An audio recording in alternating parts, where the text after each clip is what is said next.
Wireless connectivity has been advancing substantially year after year, and three key examples of wireless connectivity that we'll be discussing are wireless fidelity, or Wi-Fi for short, Bluetooth, and cellular. Wi-Fi has become extremely common, with it being the standard for wireless network connectivity for various devices. Whether it's a smartphone, laptop, desktop, or even an aftermarket thermostat, chances are it'll have the ability to connect with a Wi-Fi network to perform various actions. This trend will continue as the Internet of Things continues to push more and more devices onto the Internet.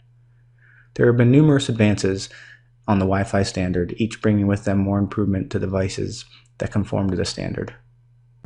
It has even become so common for Wi-Fi networks that not only enterprises and small to medium businesses have them, but even cities are creating citywide Wi-Fi networks for devices to connect for various purposes. Bluetooth is another type of connectivity that has obtained a very broad adoption level. It is focused more on device-level connectivity, with much shorter range than Wi-Fi and maxes out at about 50 feet between Bluetooth-connected devices. It is typically used to connect devices to each other for device-to-device communication, like Bluetooth keyboards, mice, earpieces, etc. And as with Wi-Fi, there are various versions of the Bluetooth protocol that exist. Cellular wireless connectivity has been around for the longest of the three, and is used to provide cellular phone service. It was invented during the time when telephones were simpler devices that simply carried voice communications between connected phones. But non-voice data has become much more common with the creation of smartphones. As with Wi-Fi and Bluetooth, there are multiple cellular standards that exist today, with the Global System for Mobile Communications, or GSM for short, being the largest and widespread adoption. Wireless connectivity greatly enables people to connect with each other and other information more freely than being physically connected to a network, but that freedom does come with some security risks, such as networks are now accessible outside of corporate walls when wireless connectivity is available. The introduction of wireless networks introduced a new type of attack, where someone didn't have to physically gain access to your building anymore to gain access to your network.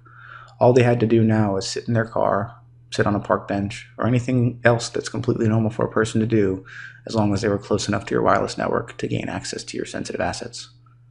Another issue is when assets that are guests on your network are now commingled with your organization's assets, as it introduces the same risks as the first concern. Depending on the configuration of the wireless network, it could allow for clear text authentication, which could also allow attackers to easily identify legitimate credentials to gain access remotely. Even when authentication isn't in the clear, weak authentication mechanisms such as wired equivalent privacy, or WEP for short, which can be easily broken, are not much more effective at protecting your sensitive assets from attackers. Even some stronger security mechanisms, like Temporal Key Integrity Protocol, or TKIP for short, which was invented to replace WEP, have been compromised. Attackers that are able to compromise TKIP can inject arbitrary frames of data to compromise other systems, further enabling their attacks.